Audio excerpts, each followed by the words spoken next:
Buenos días a todos. Bienvenidos a una tercera sesión del ciclo Webinars Empresa 4.0. En esta ocasión vamos a hablar sobre análisis y visualización de datos en el marco de la industria 4.0. Y sobre todo lo que vamos a ver son las tendencias en el mundo de analítica para estos próximos años, qué está ocurriendo, qué va a ocurrir. Veremos algún ejemplo que nuestros dos ponentes de hoy, que pasaré en un momentito a presentarlos, pues nos van a contar, y ver un poco pues, cómo abordar el siguiente nivel de madurez a través de análisis con Machine Learning.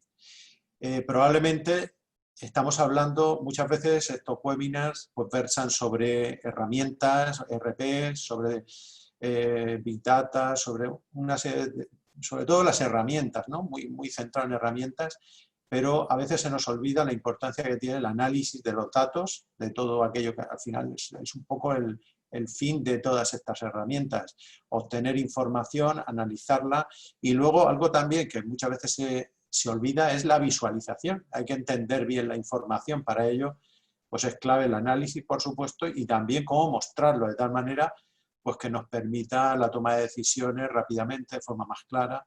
Bueno, pues todo esto lo vamos a ir viendo a lo largo de hoy. Dos apuntes rápidos de cuestión de participación. Lo primero de todo es que a lo largo de las ponencias pueden en cualquier momento hacer sus preguntas a través, si miran abajo en la barra inferior, preguntas y respuestas. Háganlo, por favor, a través de preguntas y respuestas, no a través del chat, porque es más fácil estructurar todo aquello que nos preguntan y luego ser más ágiles en la respuesta por parte de los ponentes. Otra cuestión también importante es que el webinar se está grabando, estará disponible posteriormente a través del canal del Instituto de Fomento, el canal YouTube, con lo cual pues, pueden visionarlo de nuevo en cualquier momento. Probablemente pues mañana o pasado estará ya subido. Bien, yo lo primero también, antes de dar paso a presentar a los ponentes, quiero disculpar al director del Instituto de Fomento, que no ha podido estar hoy con nosotros. Me ha pedido, eso sí, que les saludara y, bueno, pues que aprovecharan esta sesión con dos magníficos ponentes y bueno, pues animarles también, me ha pedido que les transmitiera a que aprovechen, en este caso, las ayudas del Instituto de Fomento para implantar herramientas, en este caso analítica, herramientas pues, para que permitan la visualización de toda aquella información que pueden extraer en su empresa con estas tecnologías 4.0 y así pues, mejorar la competitividad de sus negocios. Yo sin más voy a presentar a los dos ponentes, son Francisco Diana y Javier López. Francisco Diana es economista por el IESE, es máster también por ESIC, fundador y director general de Diana Software Solution. Durante 15 años integró su compañía Nunsis y actualmente es director de estrategia de la compañía y director de negocio del área de analítica. Y Javier López es director técnico del área de analítica y tiene más de 10 años de experiencia diseñando e implantando soluciones de Business Intelligence. Project Manager, está certificado en PMP, ingeniero superior en informática y tiene un máster ejecutivo en Business Administration, también por ESIC. Pues yo sin más ya le pido al primero de ellos que comparta su presentación y bueno, pues que nos cuente, que estamos ansiosos de oír estos temas tan interesantes. Gracias. Muchas gracias, Antonio. Comparto la presentación y si me podéis confirmar que se está viendo todo correctamente. Sí. Perfecto.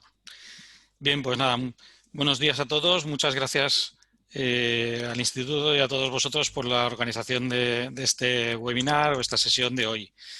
La sesión Bueno, la parte que voy a contaros yo tiene que ver con las tendencias que hemos llamado 4.0 análisis de datos, y después intervendrá mi compañero Javier, como os ha comentado ya, para ver en particular un caso, ver un ejemplo de una compañía y también para tratar la parte de análisis predictivo, que lo consideramos algo pues, bueno, muy importante en estos momentos. Quería comenzar con un par de frases que yo creo que bueno, pueden ser, como introducción, pueden ser muy interesantes. Edouard Deming, que muchos de vosotros seguro que conoceréis, es, digamos, el referente en calidad total. Además, pues era estadístico, era profesor y autor de varios libros, ya falleció en el año 93, pero con una capacidad de anticipación importante. Ya decía esta frase: yo creo en Dios y todos los demás que traigan datos. Es decir, que este concepto tradicional de que la intuición es lo más importante, pues en cierto modo lo ponía en cuestión, y la verdad es que en aquellos momentos decir esto era quizá muy rompedor y no lo seguirían tantas personas como en estos momentos en el que todos vemos que los datos son críticos para las organizaciones. Además, en la situación que estamos pasando, Satya Nadella, el CEO actual de Microsoft, ha dicho esta frase que se ha vuelto bastante viral en estos momentos, que hemos visto 2 años de transformación digital en 2 meses. Todas las empresas en general se planteaban que sí, que la transformación digital se tenía que producir, que era algo interesante, era algo sobre lo que había que ir trabajando, y de pronto, pues, por una situación bastante desafortunada como es el COVID-19, de pronto nos encontramos con que en 2 meses se ha producido un salto y una aceleración. Siempre se habla en todos los webinars, en los seminarios, en las conversaciones sobre el entorno VUCA. Siempre hemos dicho que todo era muy cambiante, etcétera, pero de pronto lo estamos confirmando en estos 2 meses, que han sido una aceleración extraordinaria respecto de los tiempos que esperaban las empresas. Nosotros lo estamos notando, lo estamos viendo en los proyectos que se están lanzando, en la necesidad de hacer transformaciones, y esas transformaciones se apoyan en muchísimos casos en el mundo del dato. En realidad es casi diría que el centro de la transformación digital de una empresa. Voy a contar 15 tendencias. Son tendencias que están de alguna forma basadas en información. Muchas veces las fuentes son fuentes norteamericanas, y en ese sentido intentaré hacer una cierta traslación a cómo veo yo en particular esta fuente de información norteamericana en el momento actual, en España, en empresas grandes pero no tan grandes, en pymes, un poco para intentar de alguna manera adaptar esta información. He de deciros que mi trayectoria profesional, la ha comentado Antonio, mi trayectoria profesional comienza en un mundo distinto de todo lo que tiene que ver con tecnología durante 8 años, pero hace ya pues, 23, 24 años comencé en aquel momento iniciando una compañía, una empresa propia, y decidí hacerla sobre tecnología, y en particular me enamoró el mundo de los datos. En el año 99 asistí al segundo congreso de Business Intelligence que se hizo en España. El primero se hizo en Barcelona, el segundo en Madrid, y bueno, cuando fui al congreso, la verdad es que me pareció que aquello era, lo que se enseñaba en el congreso, era algo crítico. Me pareció que tenía un potencial enorme, y sabía que con el tiempo cada vez se iban a poner en marcha más proyectos de este tipo, porque las empresas los necesitaban. Es cierto que en aquellos momentos sobre todo afectaba o aplicaba a empresas muy grandes, pero desde el año 99 hasta aquí ha cambiado muchísimo todo el entorno, y por supuesto en estos momentos estamos en la era de los datos. Creo que nadie puede dudar que son oro para la empresa, y que eso tenemos que explotarlo, lo tenemos que convertir en un activo. Comenzamos por la primera de las tendencias, lo que llamamos la alfabetización en el uso de los datos. Esto es más genérica, no está pensada o no está contemplada exclusivamente para empresas, sino que en general la sociedad, y lo hemos visto el COVID. A mí me pareció curioso el que, bueno, iba siguiendo a ciertas personas en Twitter, ciertas informaciones, y nos hemos dado cuenta de que la utilización, el conocimiento de los datos, para qué sirven, en qué sentido nos están ayudando a entender mejor pues una situación como en este caso una pandemia, la importancia de la estadística, el saber qué es lo que quieren decir los datos. Al fin y al cabo, todo esto es alfabetización, como decíamos en esta primera tendencia, es decir, leer, comprender, crear y comunicar los datos como información. Afecta a medios de comunicación, negocios, a gobiernos, a la sociedad y en general, lo veremos después con alguna otra tendencia, a trabajadores obviamente, a ciudadanos, estudiantes y al final se convierte en una necesidad social que tenemos que ir mejorando porque no tengamos ninguna duda que la competitividad entre las sociedades va a estar muy basada en las capacidades tecnológicas que tengan los individuos, que tengan las personas. Y dentro de ellas, por supuesto, va a estar la que tiene que ver con los datos. ¿Esto cómo afecta al mundo de Analytics? Pues, como veis, Gartner predice que para este año, para 2020, habrá un proceso deliberado. Yo creo que es lo más importante. Las empresas iniciarán un proceso deliberado para tratar de mejorar las competencias de las personas, para tratar de mejorar las competencias de los empleados en ese término de alfabetización de datos. Esto lo que nos dice es que si hay una iniciativa de esta potencia es porque en el fondo actualmente no tenemos esa concienciación, no tenemos esa capacidad de ser, de hacer útil el análisis de los datos. Por lo tanto, bueno, pues el mundo de Analytics afecta de esta manera. ¿Qué habilidades son las que estamos buscando en las empresas en general y en la sociedad, pero especialmente ahora ya en las empresas, para poder explotar de la forma más adecuada el mundo de los datos? Pues saber cuáles son los más apropiados para un propósito concreto, que no sean en general, que no tratemos con los datos como algo generalizado, sino que los adaptemos y los pensemos exclusivamente para un propósito concreto, que sepamos interpretarlos. Comentaba esta situación del COVID, esta interpretación visual de datos, gráficos, tablas, que seamos críticos con ellos, que no nos creamos tal cual el dato. Yo he observado muchas discusiones, como comentaba antes en Twitter, que lo he seguido con bastante interés. He visto posts que contaban una cosa y a continuación críticas sobre la forma en la que se estaban analizando estos datos, porque según cómo los analicemos podemos encontrar unas buenas sendas para tomar decisiones o estar equivocados incluso en la interpretación. Por supuesto, comprender herramientas, métodos, saber cuándo se están tergiversando los datos o cuándo se usan de una manera engañosa en el ámbito social, pero también en el ámbito empresarial. Y luego hay una parte que se va a convertir cada vez en más importante, y es la narrativa. Ahora que se utiliza la palabra narrativa para muchas cosas, bueno, pues también la narración de los datos en cuanto a comunicar información de esos datos a personas que quizá carecen de esa alfabetización, pero pensemos en nuestras empresas. No todos los empleados de la empresa quizá puedan tener el nivel de alfabetización en datos que nos gustaría, pero sí que nos interesa que lo puedan entender y por lo tanto para eso tenemos que ser capaces nosotros de crear estas narrativas de datos suficientes, entendibles y comprensibles para la inmensa mayoría. Veamos una tendencia, probablemente muchos de vosotros lo habéis oído ya, el Chief Data Officer o Data Officer. En el año 2020, de nuevo, una información de Gartner en este caso, el 90% de las compañías globales tendrán un CDO designado. Es una figura que la vamos a ir viendo cada vez más, de nuevo en esta traslación que decía de normalmente es mercado norteamericano, empresas norteamericanas, empresas españolas. En estos momentos solo las muy grandes suelen tener este perfil tan concreto, pero es algo que veremos que va apareciendo en las empresas.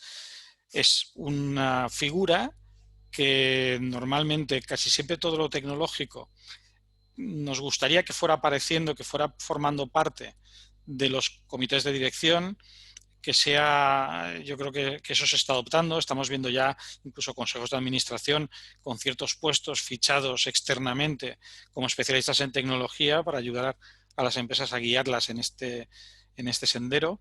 Y bueno, los CDOs, los Chief Data Officers, son al fin y al cabo perfiles que nos tienen que ayudar a entender mejor cómo interpretar todos estos datos, poder organizar, después veremos otra de las tendencias, poder organizar centros de excelencia, tener muy claro cuáles son los objetivos de la empresa, cómo podemos introducir todo lo que tiene que ver con tecnología y datos junto con la estrategia, no después de la estrategia, sino a la vez que la estrategia, y por lo tanto maximizar ese activo que decíamos que tiene la organización.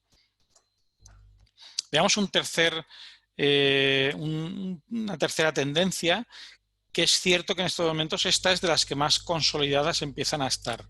Es la que llamamos autoservicio y que en el fondo es la democratización de la información. El que todos los usuarios, todas las personas que componen una empresa tengan la capacidad, tengan la posibilidad de acceder a información para poder tomar decisiones. Si nos vamos un poco a la historia de cómo se ha ido creando desde este año 99 por lo menos, que es mi experiencia, normalmente las empresas lo que hacían era, en los departamentos de IT, generar información que era después consumida por los usuarios finales.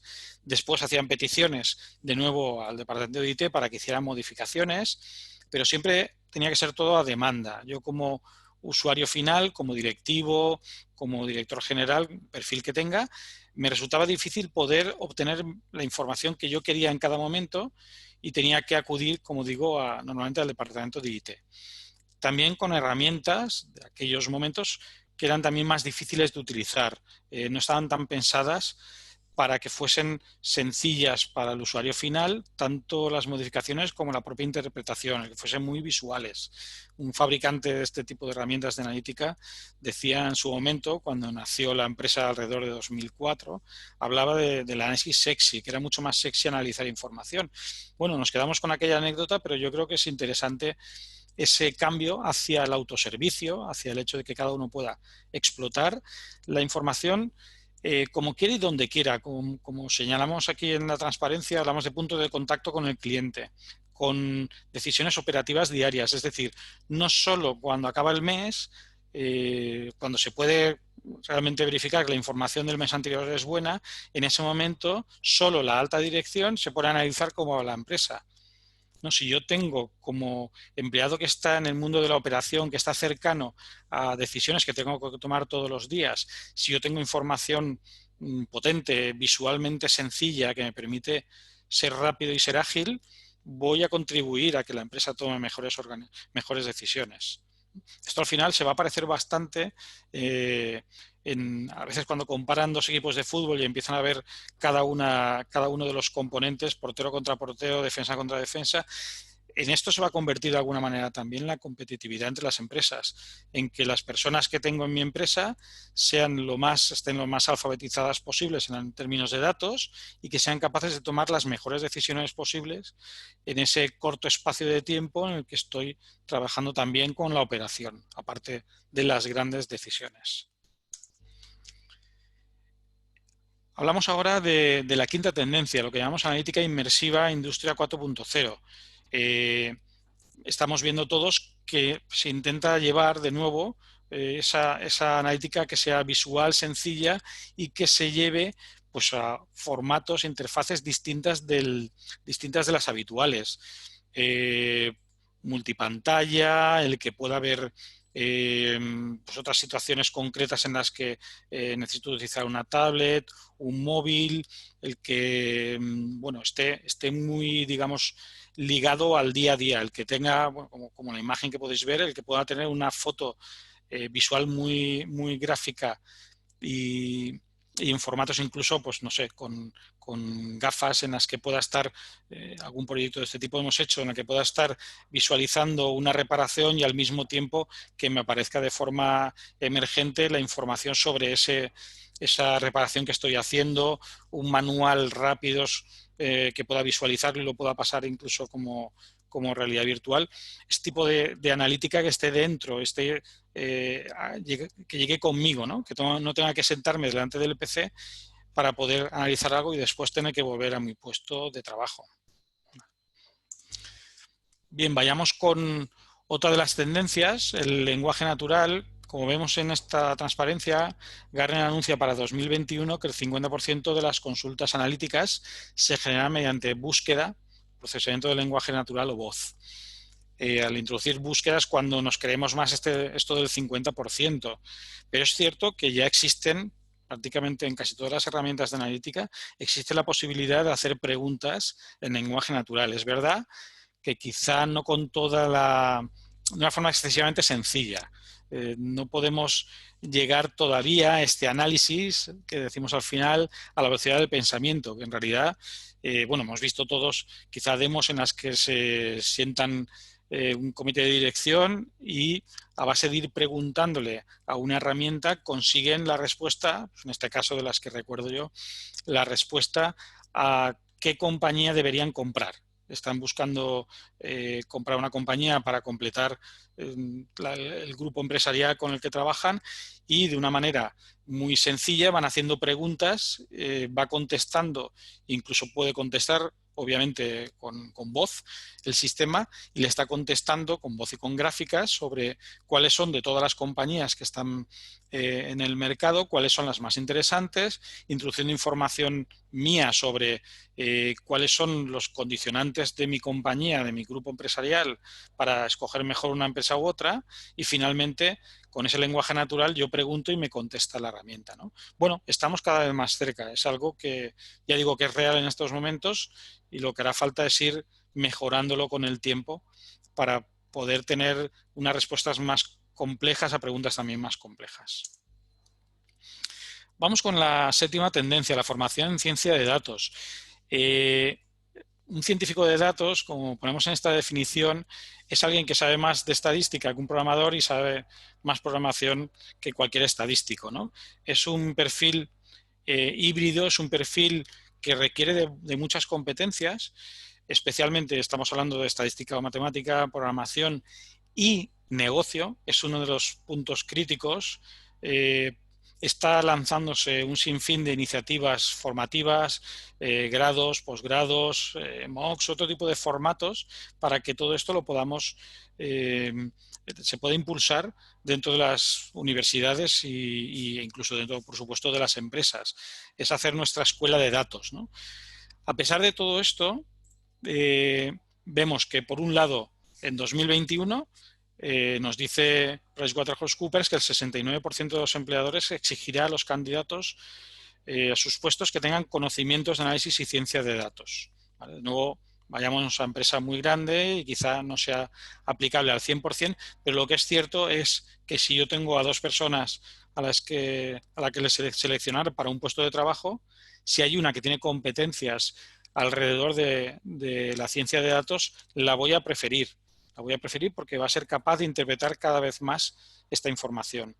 Glassdoor, que es una empresa que se dedica a selección de personal y que también recoge información del mundo sobre opiniones de empresas, etcétera, de cómo funcionan los empleados en las empresas. Informa también que la ciencia de datos es uno de los perfiles que más se está demandando, de los que más crecen y en los próximos años será mayor. Sin embargo, como vemos, solo el 23% de los graduados tienen conocimientos necesarios, con lo cual tenemos un gap, tenemos ahí una distancia que tenemos que ir cubriendo.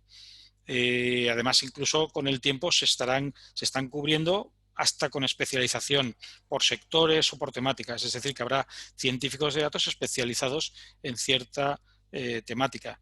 Esto sucede también con la inteligencia artificial.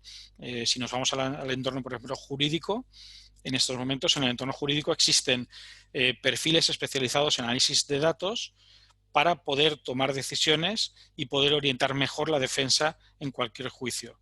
En principio, si nosotros vamos tenemos un pleito en el que sabemos tenemos información sobre quién es el juez o la jueza, cuáles son los fallos que habitualmente suele dar a favor o en contra del demandante o del demandado, en qué temáticas son las en las que se suele apoyar, bueno, pues al final podremos tener una mejor información y podremos asesorar mejor a los propios compañeros, abogados o abogadas del despacho para que defiendan mejor a nuestro cliente.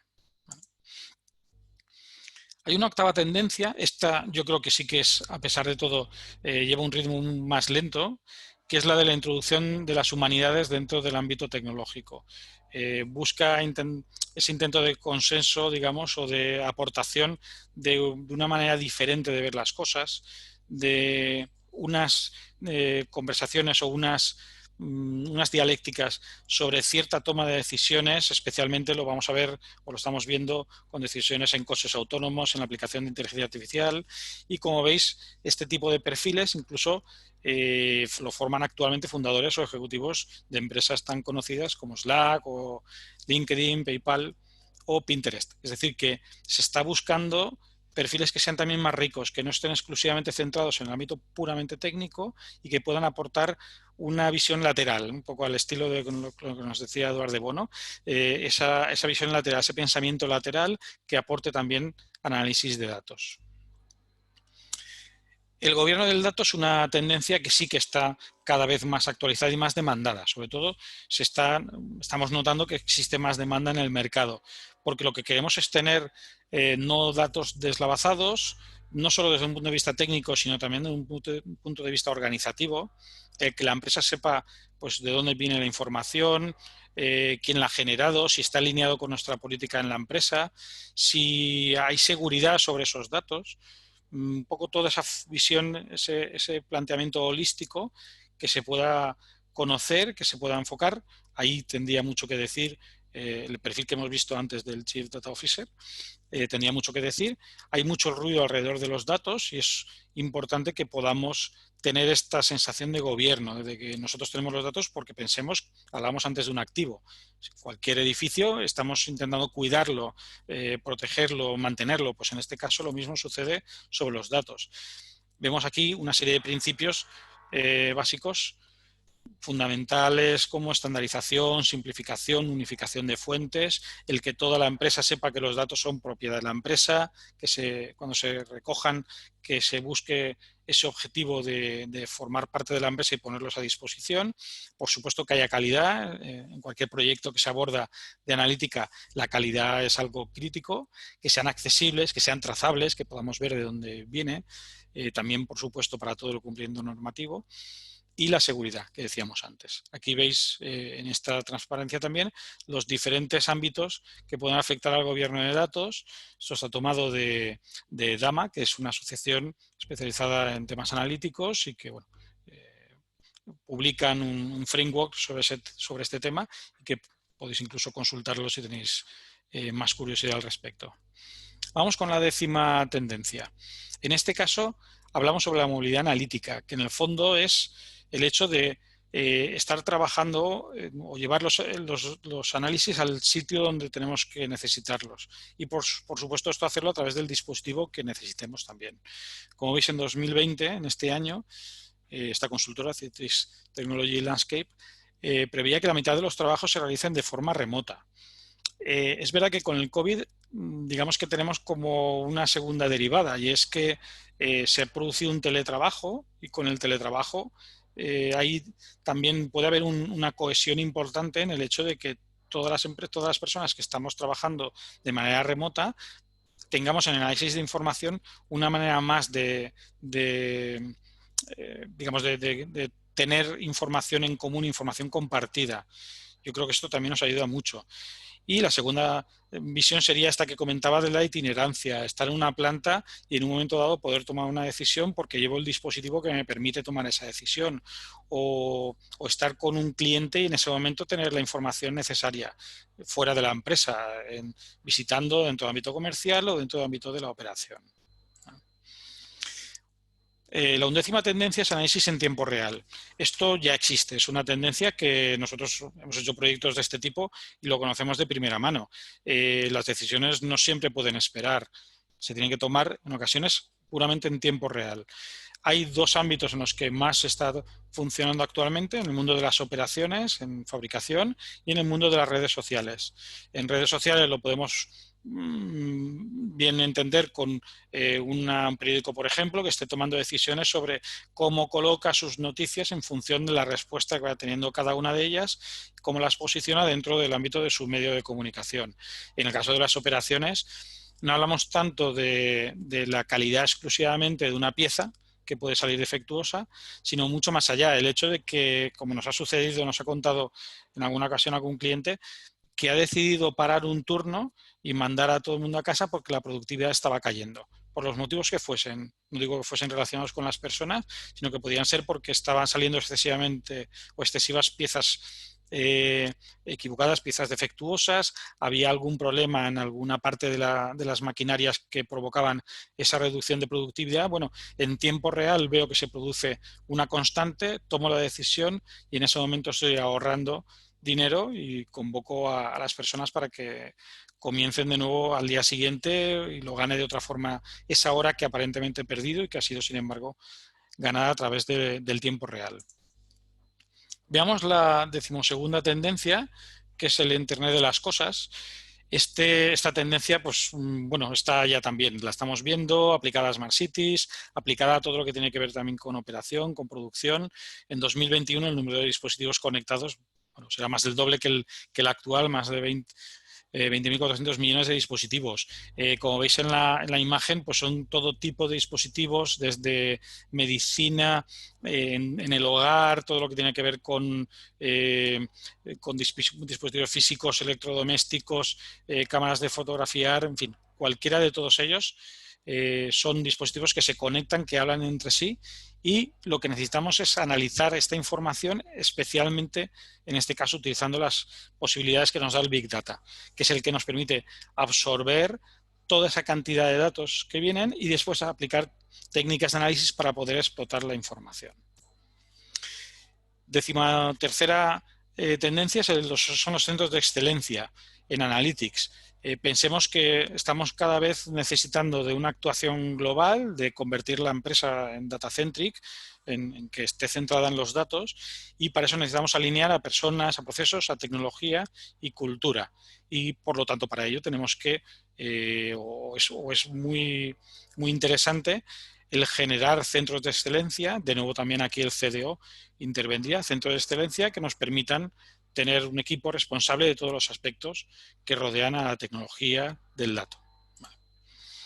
La catalogación es nuestra decimocuarta tendencia, la catalogación de datos, porque necesitamos saber todos los orígenes de datos, tenerlos organizados, poder disponer de ellos cualquier persona de la empresa y no solo de bases de datos internas y corporativas, que es el histórico que hemos visto habitualmente, sino también de bases de datos externas y por lo tanto poder tener esa unicidad dentro de los catálogos de datos y la traza, saber de dónde proviene todo. Estaría muy ligado también a lo que hemos comentado anteriormente. Y por último, la decimoquinta tendencia es pasar del análisis descriptivo al prescriptivo.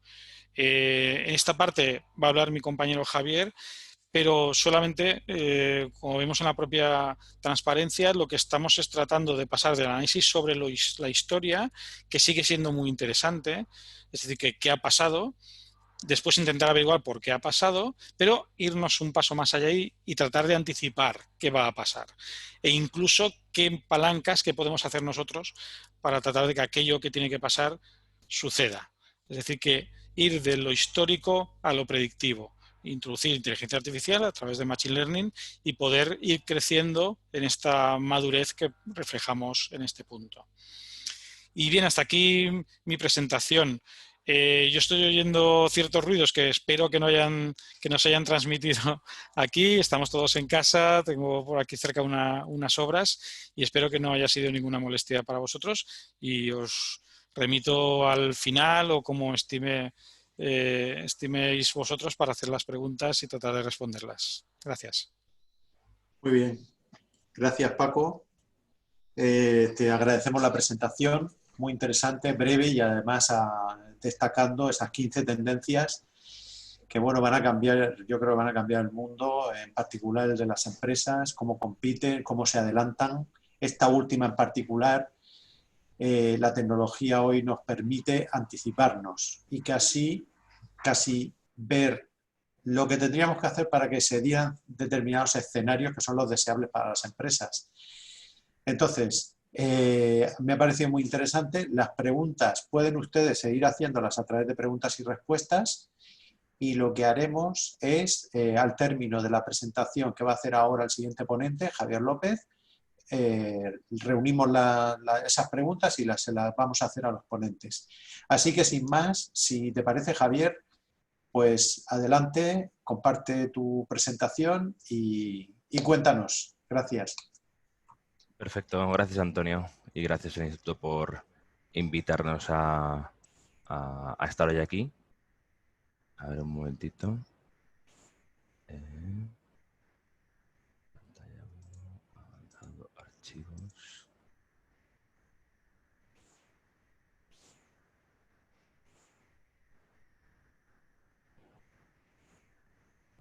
Vale. ¿Estáis viendo la pantalla? Sí. Vale, perfecto. Y la pongo. Vale, bueno. Buenos días a todos. La presentación que haré yo estará centrada en 3 puntos. Primero, cómo comenzamos un proyecto analítico, ¿vale? Luego hablaremos un poquito de la parte de predicción, de Machine Learning, de lo que es un proyecto de inteligencia artificial.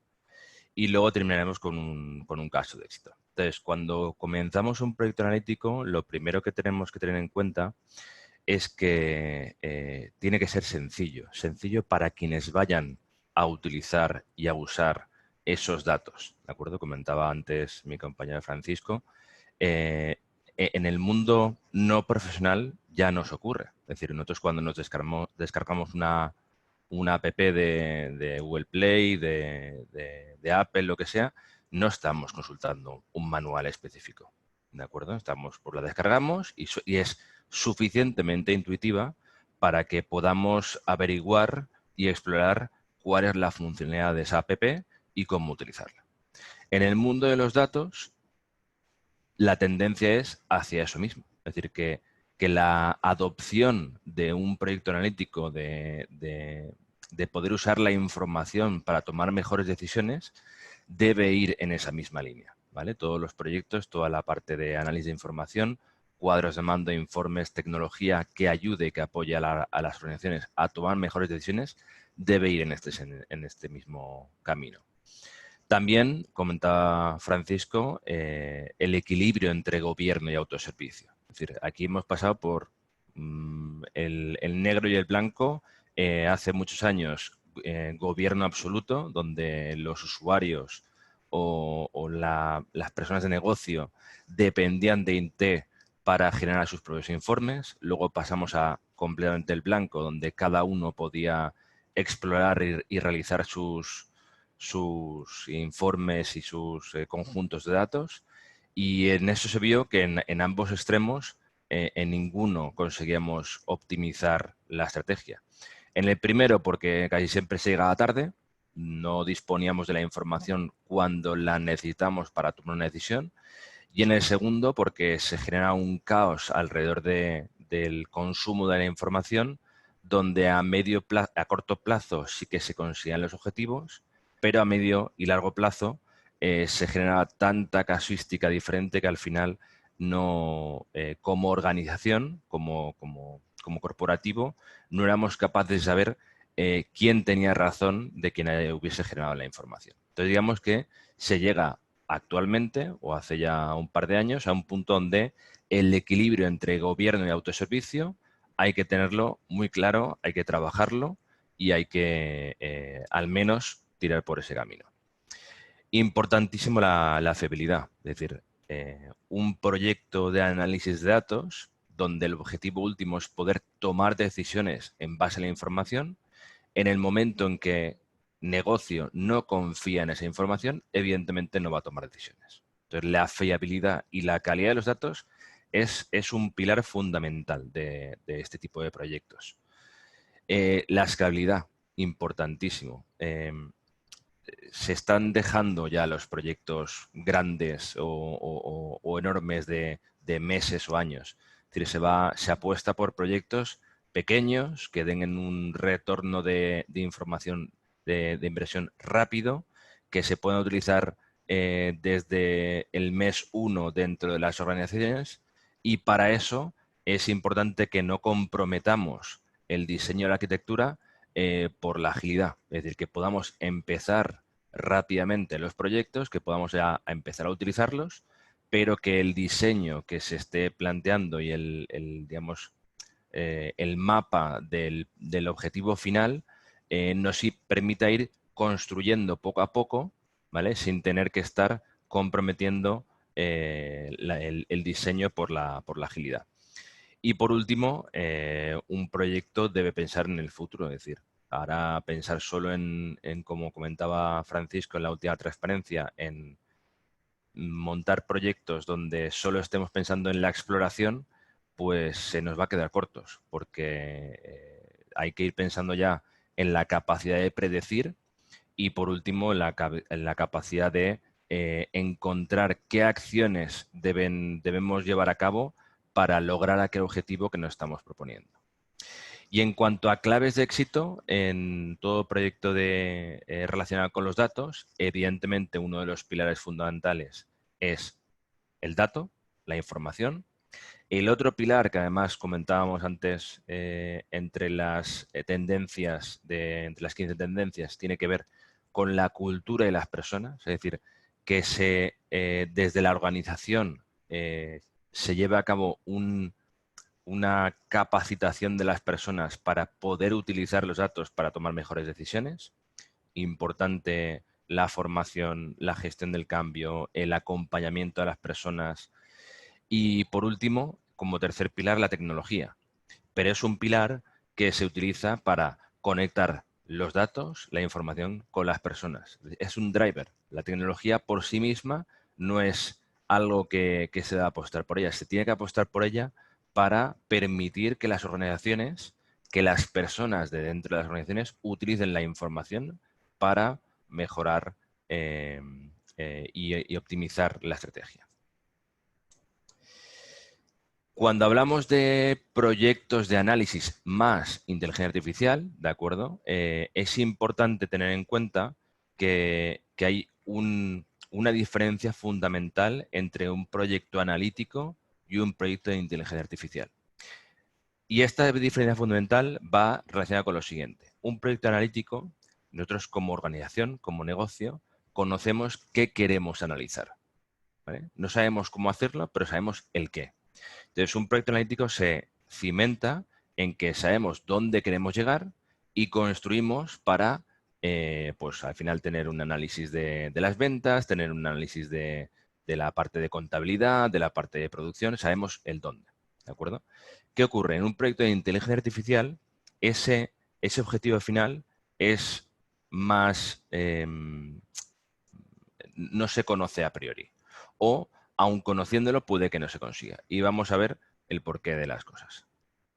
Entonces, el primer cambio que se produce a la hora de abordar proyectos predictivos o de inteligencia artificial es que son proyectos en los que la agilidad y seguramente el concepto de sprint, algunos ya lo conozcáis, donde digamos se establecen paquetes de trabajo muy pequeños, muy cortos, de 2-3 semanas, donde se realiza una primera iteración, un primer desarrollo, se evalúa si se va en el camino correcto, en caso de que sí, se planifica la siguiente iteración y se aborda, en el caso que no, se cancela esa iteración y se piensa otro camino, ¿de acuerdo?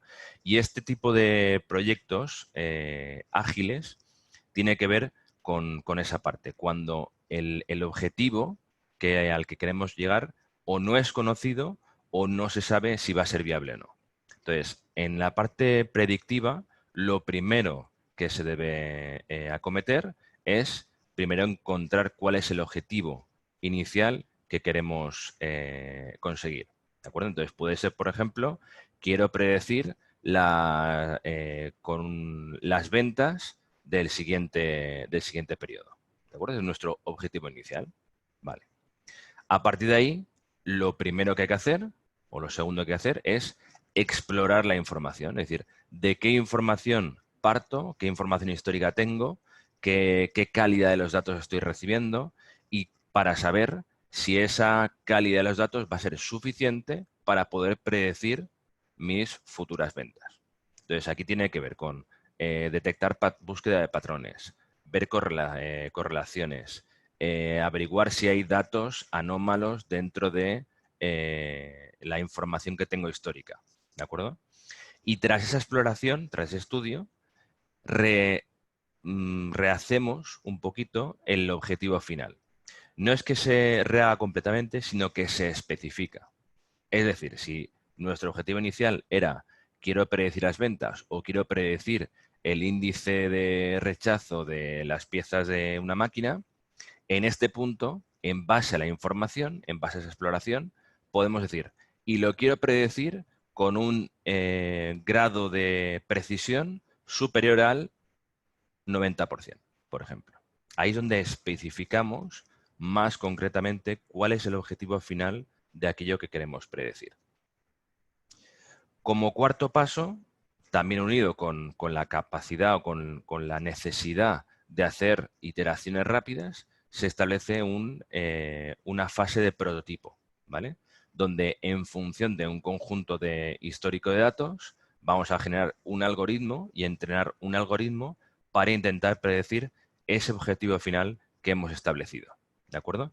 Y para este punto es muy importante que nos basemos en datos limpios, datos donde hayamos ya rechazado anomalías o cosas que salen de la media y al final de este prototipo es cuando empezamos a ver si esa capacidad de predicción de las ventas está cercana al 90%, si la capacidad de predecir si una pieza va a ser rechazada está cercana al 90% o no, ¿de acuerdo?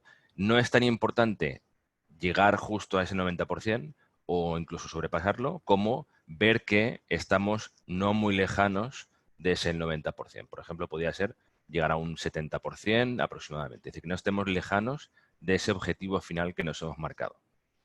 Y a partir de ahí empezamos a desarrollar el modelo. Es decir, empezamos con un proceso iterativo de varias iteraciones, vamos detectando nuevas variables que pueden ayudarnos a predecir mejor ese objetivo que nos hemos propuesto, ¿de acuerdo? Esta es digamos, la iteración o la fase en la que se producen más iteraciones y donde se pretende, tras un primer prototipo, incrementar esa precisión en la predicción hasta, ojalá, llegar a este objetivo final. Y luego, muy importante, y es en aquellos proyectos donde partamos de una base de datos que tenga ya información consolidada y limpia, en este caso un data warehouse, esta predicción suele retroalimentar esa propia base de datos. Y, por tanto, formar parte de los cuadros de mando y de los informes para, en tiempo de consulta, en tiempo de análisis por parte de negocio, no solo ir viendo cómo estamos yendo, el dato real, sino ir viendo cómo estamos alejados o no de nuestro presupuesto, nuestro objetivo inicial, como de la propia predicción. Es decir, son tres variables las que estamos viendo a la vez. Cómo lo estamos haciendo, cómo lo deberíamos estar haciendo y cómo estábamos prediciendo que en función de la tendencia que vamos recibiéndole real, cómo se supone que íbamos a estar haciéndolo. Por último, en esta fase de publicación se publica ese algoritmo dentro ya del proyecto final para ir prediciendo en tiempo real qué puede estar pasando. Y luego ya como última fase está la fase de actualización, donde en función de nuevos datos se va mejorando el modelo, el algoritmo.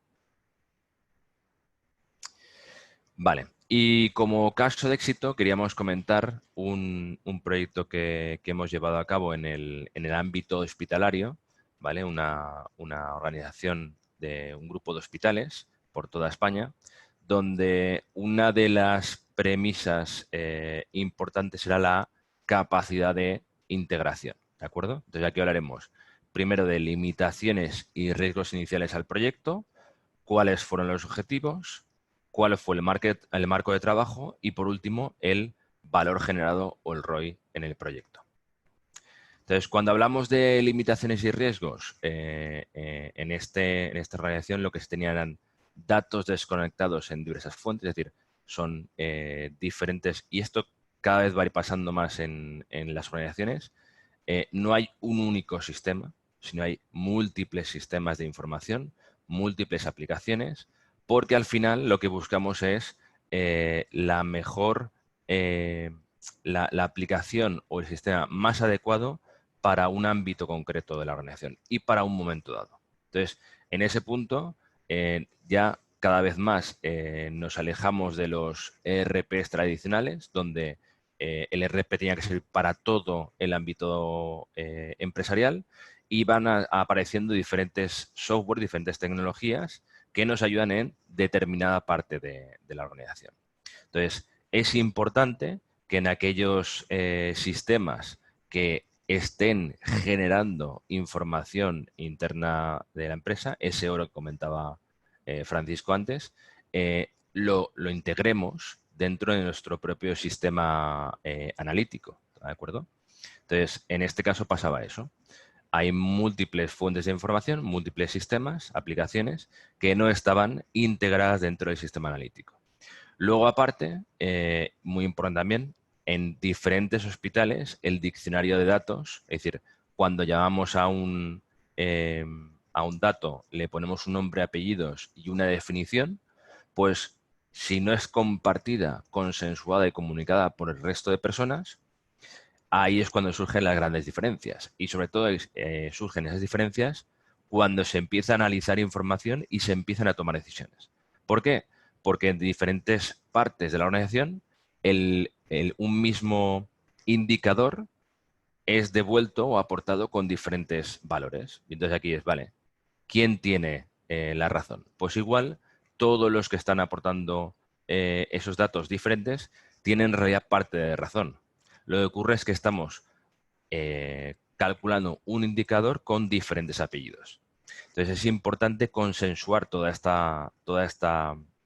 diccionario, todo este glosario, para que seamos capaces de saber qué estamos analizando, cómo lo estamos calculando y por ello tomar decisiones en base a esa información.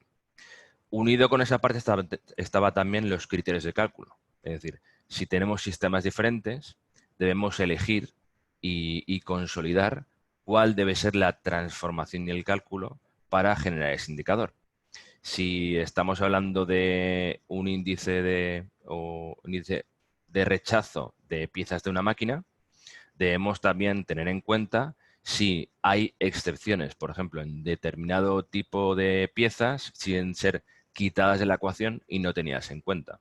Si hay determinadas máquinas que por su necesidad de modernización o porque son ya muy antiguas, debemos quitarlas de la ecuación y no reportarlas, o reportarlas aparte, ¿de acuerdo?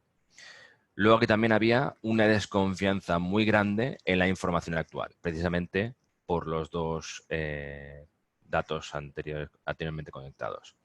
Y luego, la información que se estaba reportando no será capaz de tener esa trazabilidad hasta el dato origen, ¿vale? Porque aquí pues había diferentes procesos manuales, diferentes cocinas en función de quién reportaba la información y cómo la reportaba, y al final todo tenía una razón de ser, evidentemente, pero no era fácil trazar desde el indicador final hasta el origen para saber cuáles habían sido cada uno de los pasos que se habían tenido en cuenta en esa transformación. Luego, aparte, pues unido con ese equilibrio entre autoservicio y gobierno, aquí había en muchos casos demasiado autoservicio y poco gobierno, con lo cual aparecían muchas soluciones locales que están un poco reñidas o no alineadas con la parte corporativa. Y luego, evidentemente, pues todo esto no era un diseño que estaba enfocado a las necesidades reales y presentes que tenía la organización actualmente y mucho menos en la parte futura de cara a proyectos predictivos como hemos visto anteriormente. Entonces, los objetivos eran, por un lado, los principales, generar valor, un proyecto analítico que no tenga generar mayor valor para la organización no parte ya de un punto de un pilar que no es el adecuado. Todo proyecto analítico debe, por un lado, o incrementar la capacidad de afrontar y aprovechar oportunidades de mercado o internas también, o optimizar los costes. ¿De acuerdo? Una de las dos. En la parte de integración, en este caso, donde había múltiples sistemas, era un pilar fundamental, un objetivo fundamental, el de integrar todos los sistemas que al final diesen una visión global de la organización.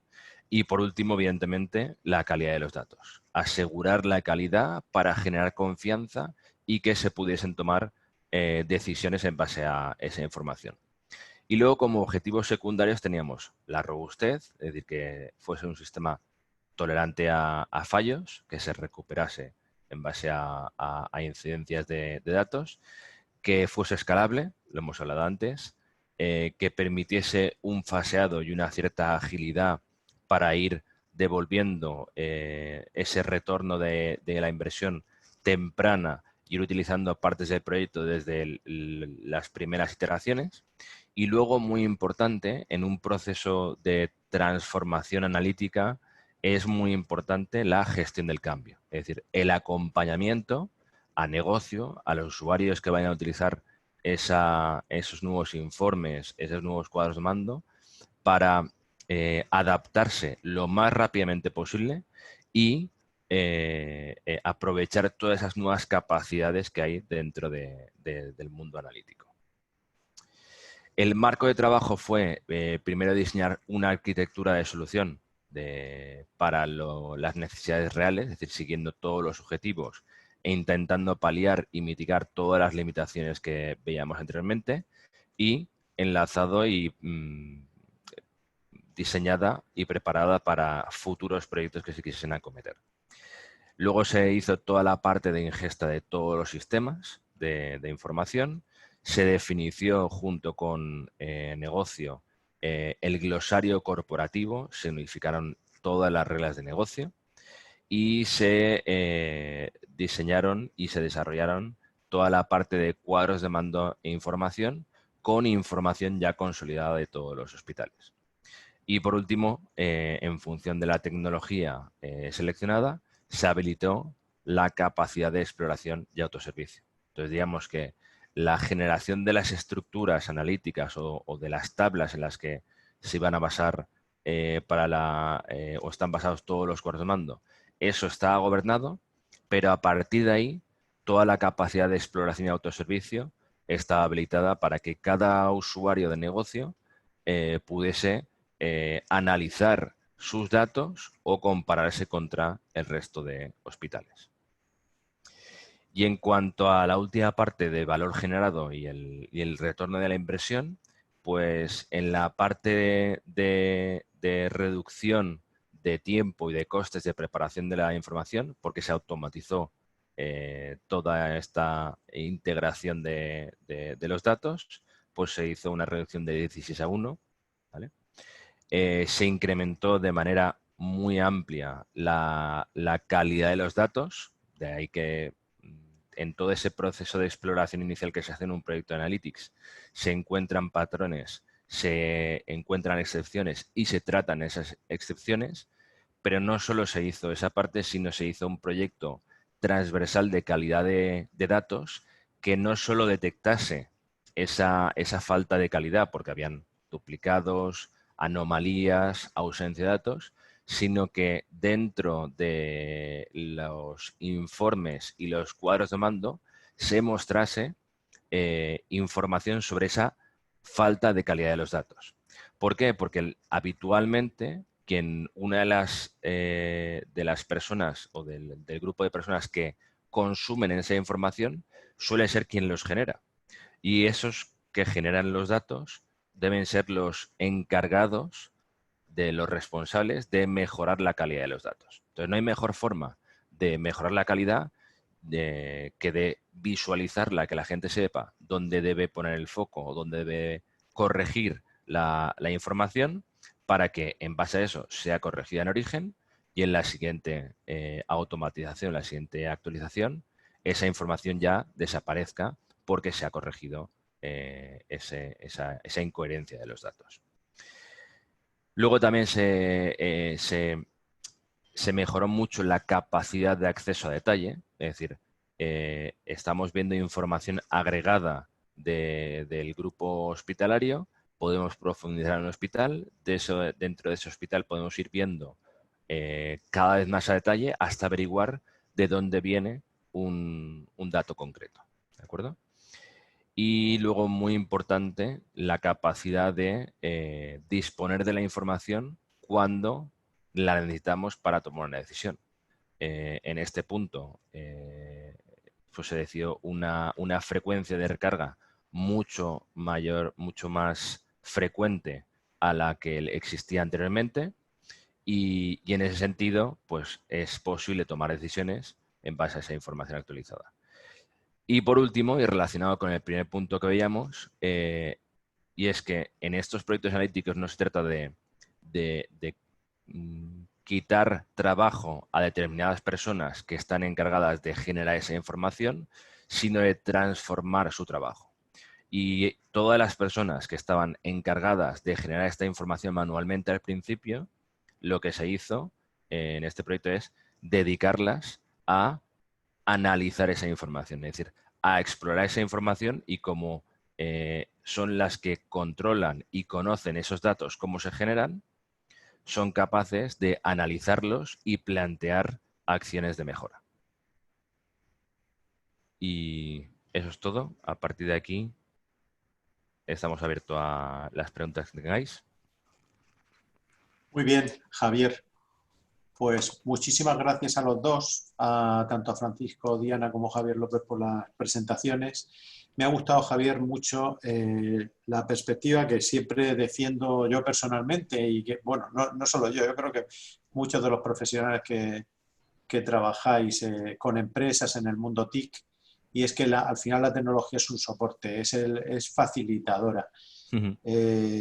Como otro tipo de herramientas, al final están dando apoyo, en este caso concreto, a mejorar los procesos empresariales, cuando hablamos de ámbito empresarial, a mejorar el posicionamiento, competitividad. Pero lo más importante son al final las personas, al final la empresa, con una estrategia, con una cultura, lo han mencionado antes, que exista un rumbo, un propósito en este caso que estamos hablando hoy, de obtener mucho más valor añadido de la información disponible en la empresa, y ese es el principio. A partir de ese punto dispararía ya los procesos y la contratación, en su caso, de empresas especializadas, si es que la empresa no tiene capacidades propias, pues para poder montar este tipo de proyectos. Eso sí, también resalto lo que has comentado, el tema de la formación. La formación es fundamental, muchas veces como usuario, la mayoría de veces. La empresa probablemente no, sobre todo en empresas pequeñas, que son la gran mayoría, la inmensa mayoría, no va a poder disponer de un experto en ciencia de datos, por ese perfil tan especializado que comentaba antes Francisco Diana, pero sí es importante que dentro de la empresa haya una formación básica, al menos para poder interpretar toda la información que nos van a dar las herramientas y poder proceder también a la optimización, que también comentaba Javier López después, de forma iterativa, es decir, empezar proyectos pequeños que van creciendo y que van refinándose. La información que se obtiene se tiene que ir refinando para obtener al final el objetivo inicial revisado que decía él al principio, en la puesta en marcha, en el diseño de un proyecto de este tipo. Bueno, pues hemos recibido bastantes preguntas de los participantes. Por ahora tenemos aquí 10, vamos a intentar ir rápidos.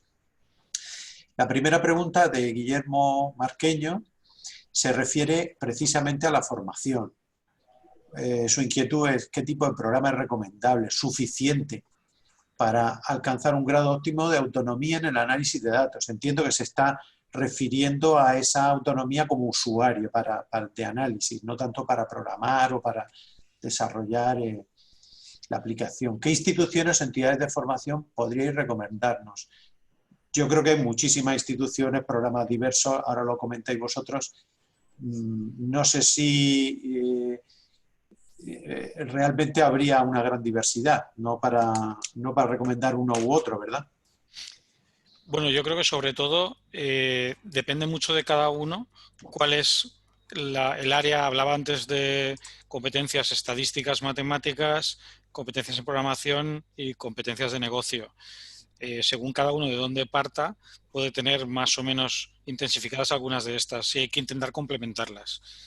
Un perfil como el mío, que es mucho más de negocio, probablemente, aunque en la parte de estadística he recibido formación, pero en programación específicamente no. Y es uno de los temas en los que más puedo complementar. A lo mejor alguien proviene del ámbito informático, de una ingeniería informática, y le interesa complementar estadística y tener, en algunos casos, experiencia. La verdad es que la formación también es conocimiento. Seguramente es genial que alguien quiera dedicarse a ciencia de datos y además haga un MBA y provenga a lo mejor del ámbito de programación. Pero en realidad, en esos momentos, desde el punto de vista de qué formación recibir, la que nos complemente el perfil completo, e instituciones, yo creo que en esto quizá no podría decirlo, pero todas las universidades técnicas en España están lanzando programas de grado, de posgrado, en diferentes formatos, en formato máster, en cursos avanzados, en función de la duración, y sí que hay que ir viendo cada uno de ellos. Hay veces que bajan muchísimo al detalle de alguna tecnología concreta y en otros casos incluso los menos plantean la formación desde un punto de vista directivo. Hay hasta programas que estoy viendo en Estados Unidos, algunos de ellos en español, que tienen esa componente de directivo, digamos, a la vez que técnico, ¿no? Están intentando darle ese punto que comento y, bueno, depende de cada punto de partida de cada uno. Muy bien. Hay una siguiente pregunta muy específica en relación de si hay alguna aplicación para, entiendo que para análisis de datos, para despachos de abogados, algo muy específico para despachos de abogados, o por el contrario, y esto lo añado yo, tendría que partirse de una aplicación más de propósito general y especializarla en función, pues, de las necesidades que tuviera este despacho de abogados. En profundidad no lo conozco. Sé que existen aplicaciones de lo que llaman jurimetría, que es para poder hacer ese tipo de análisis, y normalmente quienes están proponiendo estas aplicaciones son las empresas que ya tenían, que han gestionado históricamente las bases de datos jurídicas. Son los que tienen la información, los que están acostumbrados a tener la información, o los datos, mejor dicho, tenerlos más a mano, y han pasado de hacerlo en papel a proporcionar información en formatos digitales y ahora a tratar de analizar la información para dar esas pistas. Y luego existen siempre empresas específicas de inteligencia artificial para ámbito jurídico, pero que en estos momentos lo he visto alguna vez, pero sinceramente no recuerdo ninguna. Yo miraría esas dos fuentes, empresas específicas o las bases de datos, las empresas que proporcionan bases de datos jurídicas. Ajá. Hay una pregunta en relación, teniendo en cuenta, comentabas antes, Paco, las distintas tendencias. Hay una de las cuestiones y es que, por un lado está la analítica, por otro lado, la protección de datos, de esos datos que se están actualizando. Y la pregunta de Inma Pastor se refiere a, ¿cree que el principio de protección de datos desde el diseño y por defecto que establece el Reglamento General de Protección de Datos está teniéndose en cuenta o sigue siendo la asignatura pendiente en la gestión de la industria 4.0? A ver, de nuevo, siento en este tema tampoco ser experto, pero sí que de la práctica nuestra, la verdad es que he de reconocer que no hay proyectos en los que esté protección de datos junto con nosotros. Es decir, nosotros lo que hacemos son proyectos muy tecnológicos en los que tratamos de facilitar a los clientes el que puedan analizar la información para tomar decisiones, pero qué datos concretos, en qué medida están o no están más protegidos, si hay que hacer algún tipo de supervisión especial, en esto entra directamente la empresa, el cliente, no participamos nosotros en este punto y por lo tanto pues no sé muy bien aquí qué es lo que podría decir. Pues de la práctica nuestra no.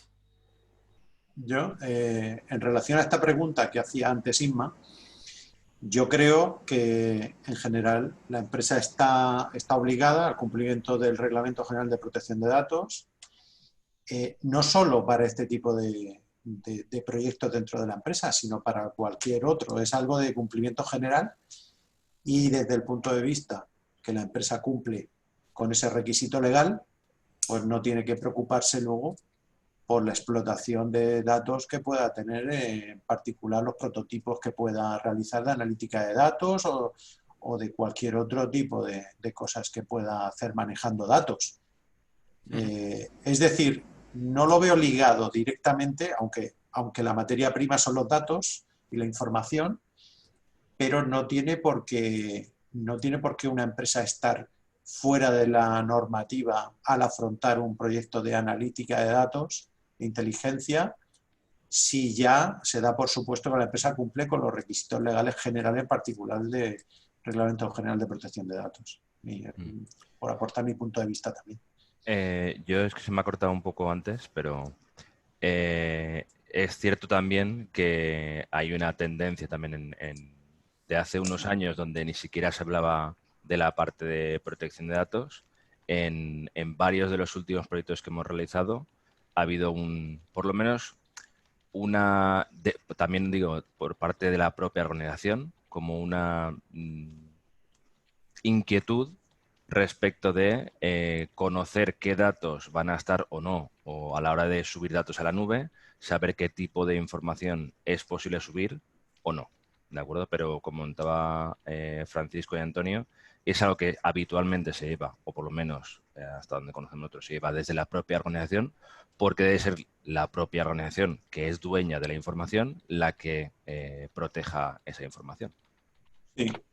Cierto. Y además hay otra cuestión que nosotros dentro del instituto también por otras aplicaciones que estamos implantando, hay que tener también cautela con el tipo de aplicación elegida, porque hay aplicaciones, por ejemplo, americanas, que claro, digamos que esos datos en la nube están en un entorno fuera del entorno europeo y por tanto fuera de esa normativa de Reglamento General de Protección de Datos. Entonces hay que cuidar eso muchísimo porque a lo mejor la empresa sí que cumple el reglamento, pero al utilizar una aplicación fuera de ese ámbito a la cual se suben los datos, pues la empresa puede creer que está cumpliendo y sin embargo la aplicación es un universo de datos, un universo que está fuera del ámbito de la protección. Y ahí pueden tener problemas, claro. Muy bien, vamos a seguir con la siguiente pregunta. José Morcillo pregunta, ¿no supone una vuelta atrás la catalogación de datos? Al final los datos quedarían estructurados de una manera que alguien ha decidido dentro de una base de datos o similar y se perderían futuras correlaciones o posibles análisis desde diferentes perspectivas. ¿No sería mejor, aunque ocupen demasiado, guardar los datos en crudo, los datos originales? Esta sí que la respondo yo. Ambas, José.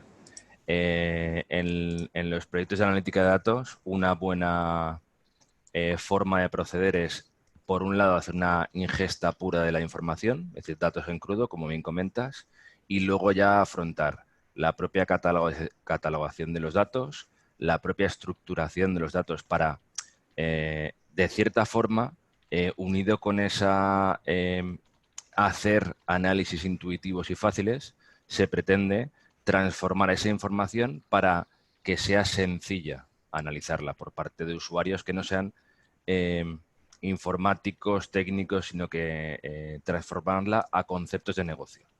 ¿Vale? Entonces, en ese sentido, ambos que comentas es cierto. La catalogación ayuda a mejorar la calidad, a mejorar el conocimiento sobre la información, pero evidentemente sin perder la información cruda que te permite la exploración en bruto de la información. Muy bien. Inma Pastor pregunta, en tanto que el Chief Data Officer tiene poder de decisión sobre el tratamiento de gestión de datos, ¿es una figura incompatible con la del delegado de protección de datos? No lo veo incompatible. Es cierto que el ámbito de actuación de un CDO es también el de los datos, pero creo que tienen funciones que tienen que, obviamente, coordinarse, pero cada una puede tener entidad por sí misma. Normalmente el perfil de un CDO proviene del ámbito informático, casi siempre, y en el caso delegado de protección de datos no necesariamente, y seguramente debe tener un perfil mucho más legal. Son puestos complementarios. En cualquier caso, como comentaba, en principio en estos momentos están funcionando en empresas normalmente muy grandes, en las que tienen mucho recorrido, mucho trabajo para cualquiera de las dos. En empresas más pequeñas, pues habrá que buscar una solución, me imagino que en muchos casos externa, incluso apoyada por algún despacho externo que pueda ayudar, e internamente buscar a alguien que pueda ejercer esa parte de función de CDO dentro de la compañía. Bien. También relacionado con esto, Inma preguntaba sobre si consideran que la figura del delegado de protección de datos debería potenciarse en las empresas que apuenten por la digitalización, independientemente de que no estén entre las que la normativa exige su designación. Bueno, comentaba que no soy experto en este tema, pero creo que sí que mejor que esto de que la letra con sangre entra, lo ideal sería que fuese a través de la cultura de la adopción. Es decir, que esta figura del delegado de protección de datos tiene que ser importante con independencia de que la ley lo marque o no. O sea, en eso sí que estoy de acuerdo en que tiene que ser así, y tratar de que todas las empresas estemos cada vez más concienciadas de que forma parte incluso de la responsabilidad de cada persona el estar vigilando y tratando con qué datos se manejan, ¿no? En ese sentido, yo creo que sí que debería ser, o no tiene por qué ser siempre a partir de una legislación que nos obligue. Debería ser algo que forma parte directamente de las empresas. Muy bien. La siguiente la pregunta José Miguel Siete Iglesias en relación a posibles subvenciones para la implantación para la transformación digital en las empresas. Ahora, a continuación, José Miguel, haremos desde el Instituto de Fomento una breve presentación de las ayudas que tenemos en el Instituto de Fomento. Así que te invito, en 5 minutos las presentamos brevemente. A continuación, y nos quedarían 4 preguntas, probablemente para Javier López. ¿Cuál sería aproximadamente el plazo de implantación de este tipo de proyectos de analítica en una fábrica de montaje con unas 250 personas? Bueno, aquí depende de muchos factores. Depende, en primer lugar, de, por ejemplo, el número de máquinas, depende del nivel de digitalización de las máquinas, depende de la capacidad de conectar los datos generados por esas máquinas a la red central o al sitio centralizado donde leamos toda la información. Depende de si hay información manual que esté reportando por cada uno de los operarios y saber dónde está reportando. Aquí sería difícil. Yo animaría... ¿Era Inma o quién era? No, esta pregunta era de José Manuel Alcázar. Vale, pues le animaría a que desarrollase un poquito más cuál es el objetivo, hacia dónde quiere llegar, o transmitírnoslo con más detalle y lo vemos en otro momento, su caso concreto. Sí, yo le diría que ahora vamos a presentar el programa, que es un programa además que se puede beneficiar esta empresa por estar en ese límite de mediana empresa, y si se quiere dirigir a nosotros, al Instituto de Fomento, podemos ver su caso concreto y analizar el proyecto. Bien, tenemos las 3 últimas preguntas. Una para Javier. Cuando se habla de calidad de datos, ¿se refiere a utilizar otro tipo de datos para su análisis, o modificar la calidad de los datos que se recolectaban? A ver, se refiere a detectar entre los datos que se recolectan si hay datos que faltan, porque hay, por ejemplo, un nombre de cliente que no hemos puesto correctamente o no se ha informado, entonces ese dato, existe una ausencia del dato y no existe. Tiene que ver también con información que por lo que sea se está duplicando y nos hace que se desvirtúe la información final del dato, o tiene que ver con incoherencia de los datos, es decir, que alguien que haya introducido manualmente o no, o automáticamente, un valor, un dato, ese valor se haya salido de la media. Por ejemplo, a la hora de introducir un precio, por ejemplo, en lugar de meter 10, hemos metido 100 porque se ha ido un 0. Esos errores existen, ¿vale? Y esa incoherencia de la información, esa duplicidad o esa ausencia de información van a ser elementos que desvirtúen la calidad de la información que estemos consumiendo. Entonces, un proyecto de calidad de datos se encarga de, primero, explorar qué cosas o qué elementos pueden estar afectando a la calidad de los datos. Una vez se han detectado, detectarlos automáticamente en futuras ocasiones y, por último, mostrarlos o visualizarlos, de forma que seamos capaces, a la par que estamos analizando la información en un informe, pues tener una pantalla específica que nos diga, oye, en tal producto, en tal venta, en tal día concreto, resulta que aparece un precio anómalo, revísalo. ¿Vale? O resulta que en tal cliente, por ejemplo, has dado de alta un nombre de un cliente que no existe. Revísalo, por favor. Entonces consiste en explorar, detectar y luego visualizar esos puntos de calidad de datos para que sean los propios responsables de generar la información los que lo corrijan en origen. Muy bien. Tenemos Por dos completar, últimas... Sí. vale, va. No, iba a decir que Vale. por completar la información, por ejemplo, en un proyecto de predicción que hicimos para un partido político, aparecían directamente a través de los afiliados al partido, aparecía información sobre edades negativas de los afiliados, edades superiores a 150 años. Cuando trabajas especialmente ya con un modelo predictivo, toda esa información no te sirve para nada. O sea, puedes llegar incluso a la conclusión de que no es posible hacer la predicción a partir de una mala calidad de datos de origen. Y a veces un proyecto predictivo o un proyecto analítico acaba en paralelo con otro proyecto de mejora de la calidad de los datos para intentar que la información después sea coherente y tenga sentido. Y ya digo, y predictivamente más todavía porque se tendría que apoyar en esos datos para poder lanzar la predicción y todavía es peor. Muy bien.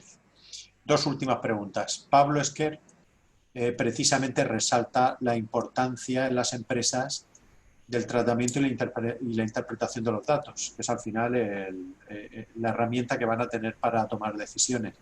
Entonces, casi la respuesta yo creo que sería la formación, pero la pregunta es, ¿cómo la empresa de hoy, cómo se puede adaptar precisamente para realizar esas interpretaciones y tener el conocimiento para aprovechar estas herramientas? Yo diría que dos cosas. Una la has comentado, efectivamente, la formación. O sea, tenemos que pensar que todas las personas de nuestra organización, obviamente habrá algunas que más, depende del tipo de organización, pero en casi todas, la inmensa mayoría de nuestro personal tiene que ser capaz de poder analizar información, de manejarse de manera con soltura. Y para eso, formación es lo imprescindible. Y podemos hacerla de diferentes tipos, con diferentes intensidades, según el grado de uso que se va a dar a la información. Pero la segunda es la cultura. Por ejemplo, si hacemos un comité de dirección en el que cada uno se trae su Excel que se ha calculado la información que va a contar, pues tendremos un problema. Si lo que hacemos es todos estar trabajando sobre una única información, por decirlo de alguna forma, una única verdad, estaremos creando la cultura de que todos compartimos esa verdad, estamos todos mirando a la televisión, a la pantalla que sea, en la que nos está contando y navegando por ella, incluso haciendo la reunión de ese comité de dirección de manera dinámica sobre el análisis de la información, y estaremos generando una cultura como para evitar que se produzcan esos silos, que cada uno traiga lo que él o ella cree que es la información, esto que tantas veces nos ha pasado, de que cada uno da una cifra de ventas diferente para el mismo periodo, para la misma sociedad, y dices, no puede ser, bueno, pues cada uno lo ha obtenido de un sitio distinto. Hay una parte de formación y otra parte cultural. Muy bien. La última pregunta en relación al Chief Data Officer. Dentro de la empresa, ¿podría ser un jefe de sistemas de información y tendrían las mismas responsabilidades? O sea, ¿sería el equivalente a un jefe de sistemas de información? No. No digo que un jefe de sistemas de información no pueda evolucionar hacia este perfil de Chief Data Officer, pero tiene unas funciones diferentes. Si además nos vamos al entorno que todos conocemos de las empresas españolas y según el tamaño de la empresa, normalmente un jefe de sistemas de información suele estar muy ligado a la operativa, al día a día, muy ligado incluso a la parte de sistemas, aunque cada vez menos en la medida que se va llevando más infraestructura a la nube. pero está todavía demasiado centrado en temas de dar servicio a toda la organización desde el punto de vista de infraestructura, de sistemas y de aplicaciones, y no tanto centrado en el dato. En empresas más pequeñas podrá compartir la función y en empresas más grandes claramente es un perfil diferente. Muy bien. Pues os agradezco a los dos todas las respuestas a las preguntas que han formulado los participantes y, si os parece, brevemente voy a presentar el programa de transformación digital del Instituto de Fomento. ¿Se ve bien la pantalla? Sí. Entiendo que se ve. Bien. Este es un programa de ayudas a fondo perdido del Instituto de Fomento que está abierto hasta 30 de septiembre con un crédito de 2,5 millones de euros que además se resolverá de manera competitiva. Es decir, todas aquellas solicitudes que se presenten hasta esa fecha, 30 de septiembre, serán comparadas unas con otras en función de un baremo que está publicado en las bases reguladoras y, por tanto, se establecerá un orden de aquellos proyectos de mayor excelencia hacia abajo, de tal manera que se irán asignando esas subvenciones en función de los proyectos pues, mejores según ese baremo. Es un programa que está cofinanciado por la Unión Europea, por los fondos FEDER, y muy brevemente, vamos a ver, aquí. Este es el objeto del programa. Al final se trata de proyectos de transformación digital, para, sobre todo, apuntar, mejorar aquellos procesos clave de negocio dentro de la empresa que siempre apuntan pues, a mejorar la relación con los proveedores, o mejorar la eficiencia, la logística, la personalización de los productos o la experiencia de cliente. La temática de hoy veréis que precisamente está muy relacionada con todo esto.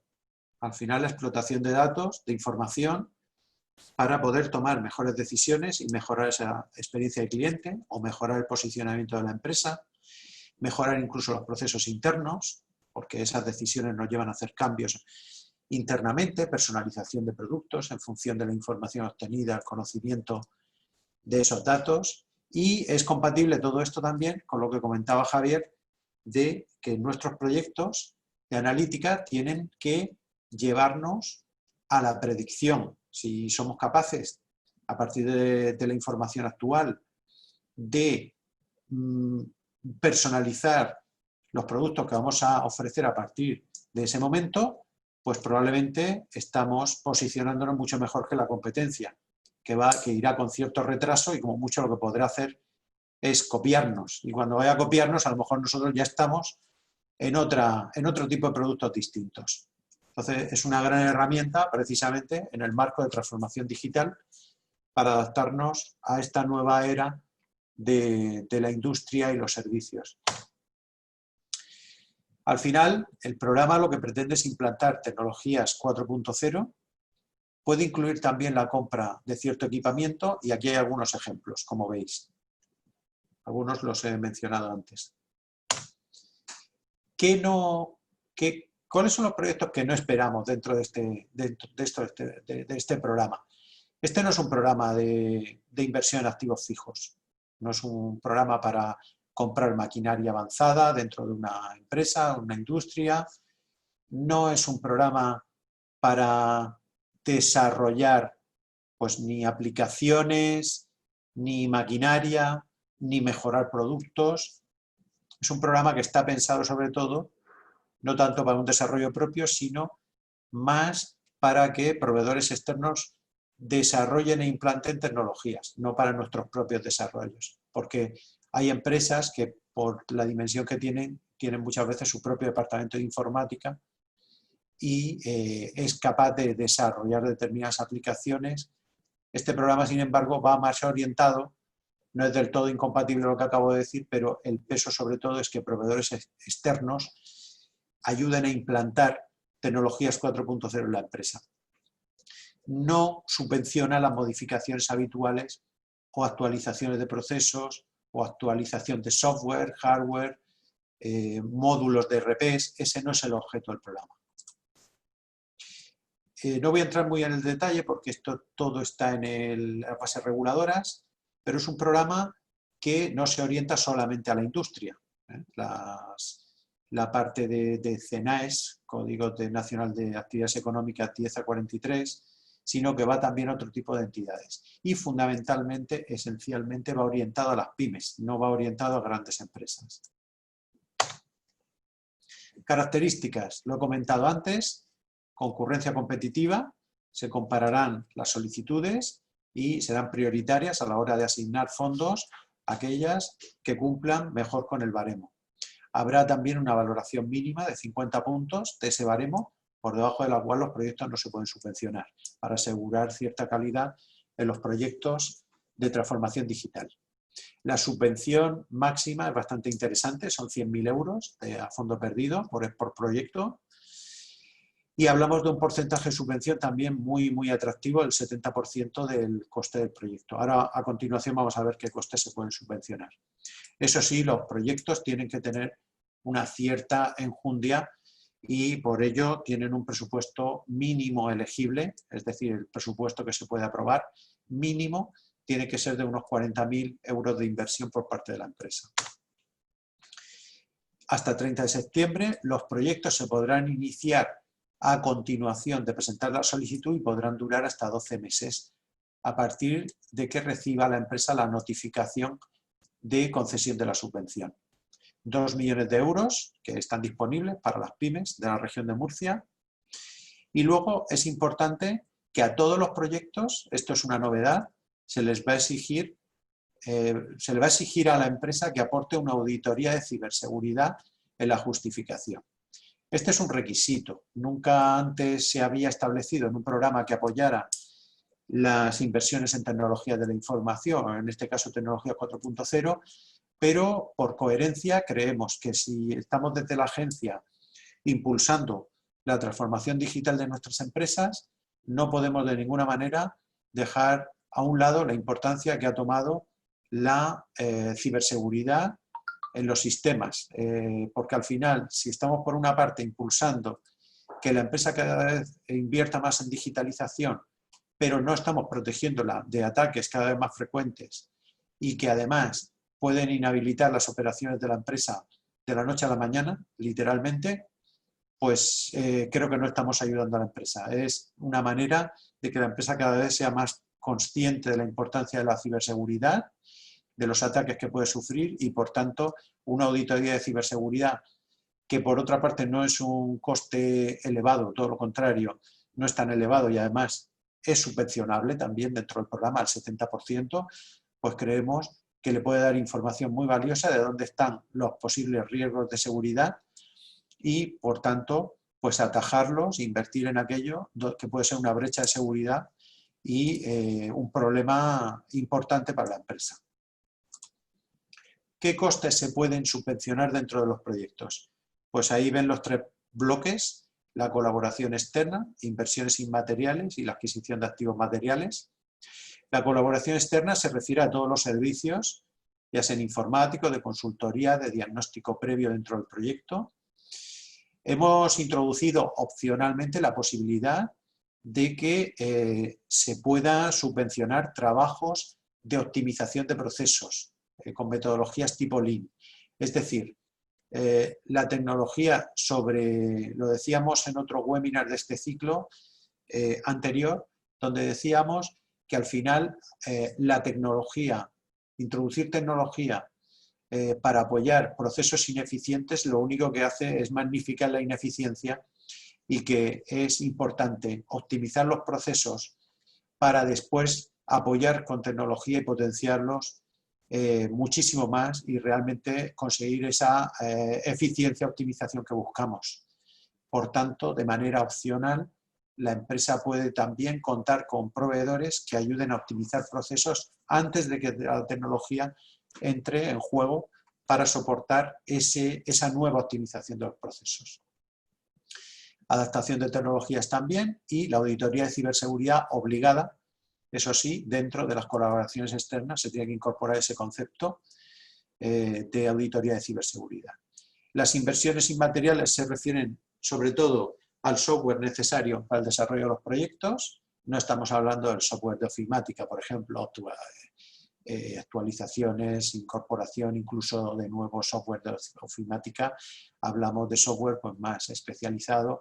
En el contexto del webinar de hoy, pues sería un software de analítica de datos, seguramente pues todo lo que tiene que ver con lectura de datos de las máquinas y demás, bueno, pues relacionado con esto. Y luego la adquisición de activos materiales, hay un máximo que hemos permitido.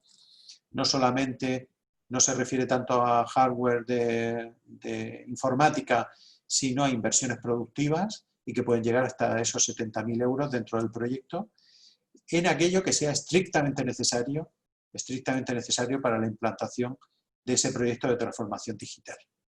Tiene que estar muy bien justificado. Aquí, para finalizar, tenemos algunas preguntas frecuentes que pueden ayudar a aquellos que quieran solicitar la ayuda. Los proveedores que son los que van a realizar los proyectos y que realizan esas colaboraciones externas, los proveedores de las inversiones, materiales e inmateriales, ¿tienen que tener algún tipo de acreditación por parte del Instituto de Fomento? No, no es necesario. Y esta pregunta viene sobre todo porque el Instituto tiene unos programas que se denominan cheques, Cheque-TIC, Cheque de Innovación, que son programas que sí que requieren esa acreditación de proveedores. En Empresa 4.0 no se necesita esa acreditación.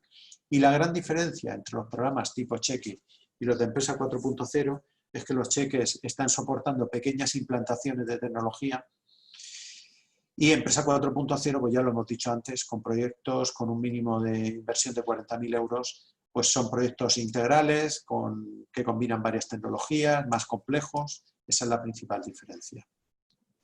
Con vuestro IAE, el Impuesto de Actividades Económicas, pues cualquier empresa puede enseguida ver si se encuentra dentro de alguna de las actividades CENAE. Hay tablas en internet, se pueden encontrar, de conversión del IAE al CENAE para ver si se cumple con esos CENAEs que poníamos en una diapositiva anterior y que pues, se pueden ver también en las bases reguladoras, para ver si la empresa, pyme siempre, puede ser beneficiaria o no de estas ayudas. El informe, hay otro concepto que no he mencionado y es el informe de un auditor de cuentas, es decir, para cuando se haya terminado el proyecto, como todas las subvenciones hay que acreditar todos los gastos realizados y el programa prevé y por tanto se puede subvencionar que la empresa presente, aparte de los justificantes de pago, facturas, etcétera, una auditoría que apoye esa justificación final. No es obligatorio, es un concepto más que yo no he mencionado antes, que está dentro de los conceptos que se pueden subvencionar al 70%, pero es una opción para la empresa. El informe de auditor no es el informe de auditor de ciberseguridad que he mencionado antes, que sí que es obligatorio. ¿Cuándo se puede empezar a realizar el proyecto? Es decir, ¿cuándo se pueden realizar ya formalmente un anticipo a un proveedor, firmar un contrato con el proveedor, etcétera? Pues al día siguiente presentar la solicitud. Antes de presentar la solicitud no se puede hacer ningún tipo de formalización con los proveedores porque a efectos de la Unión Europea se considera que el proyecto está iniciado y por tanto no se podría subvencionar. Por supuesto que la empresa puede tener relaciones previas con sus proveedores para elegirlos, para determinar el proyecto, pero todo documento contractual, anticipos, etcétera, todo ello siempre después ya de realizar la solicitud al programa, que se hace además, lo aprovecho para decirlo, mediante sede electrónica del Instituto de Fomento, como hoy en día se hace casi todos los trámites con la administración pública. La resolución de estas ayudas, es decir, respuesta, cuando respondemos, después del 30 de septiembre se inicia el proceso de evaluación en régimen de concurrencia competitiva y, por tanto, pues esperamos que hacia final de año, principios del año 21, en unos 6 meses, pues 5 o 6 meses podamos responder. Eso no quiere decir que no se pueda empezar a ejecutar, como hemos dicho antes, los proyectos al día siguiente de presentar la solicitud, pero la respuesta de la subvención sí que llegará, pues eso, a finales de este año, principios del que viene.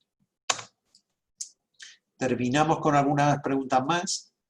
Por ejemplo, ¿un servidor es un gasto elegible? Pues sí, podría serlo si está relacionado con el proyecto. Si se necesita una máquina de este tipo o cualquier otra, pues sí. ¿Un RP es un gasto elegible? Pues así aisladamente no. Pero si tiene algo que ver, algún tipo de módulo especializado dentro del ERP, siempre que no sea una actualización, pues sí, hay que justificarlo en la memoria de proyecto, explicarlo bien, y bueno, pues nosotros lo estudiamos y podría serlo, podría ser un gasto elegible.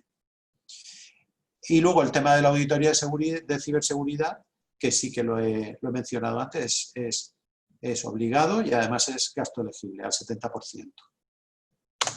Y bueno, yo aquí termino esta presentación muy rápida, pero sí digo también que cualquier pregunta que puedan tener, si quieren realizar ahora alguna pregunta, podemos intentar responderla. Y en cualquier caso, tanto mi compañero Carlos Miras como yo mismo, pues estamos a disposición en el Instituto de Fomento para poder resolver cualquier duda en relación a este programa. Y ya sin más, no sé si hay alguna pregunta, Carlos, que nos han hecho, y si no, daríamos por terminado el seminario. No, por ahora no hay ninguna pregunta. Simplemente comentar eso, que subiremos el vídeo al canal de YouTube del Info, avisaremos a todos los inscritos cuando esté subido. Y si tienen preguntas posteriormente, pues llamando aquí al Instituto de Fomento les podemos resolver cualquier duda. Muy bien. Pues nada, yo termino agradeciéndoles de nuevo en nombre del director, de Carlos Miras y mío propio, en la participación en el webinar. Hoy es el tercero del ciclo de Empresa 4.0, y agradeciendo especialmente a Javier y a Paco las dos presentaciones magníficas que han hecho, en las cuales pues han focalizado en aspectos clave en cuanto a la analítica, la visualización del dato, de cómo afrontar un proyecto, de la importancia que tiene la formación dentro de las empresas, la cultura empresarial y la estrategia en todo este tipo de proyectos. Y bueno, esto al final es el futuro, y las empresas pues tenemos que desde la agencia ayudarlas, y las empresas tienen que asumir que este tipo de cosas hay que invertir y para mantener la posición competitiva, y sobre todo no solo mantener, sino ir por delante, porque otros lo harán. Me ha llamado la atención el dato que ha dado Paco al principio, que el 80% de las empresas, según Gartner, la consultora, pues ya prevé este mismo año en invertir en la formación de su personal para poder entender en qué consiste todo esto e interpretar los datos.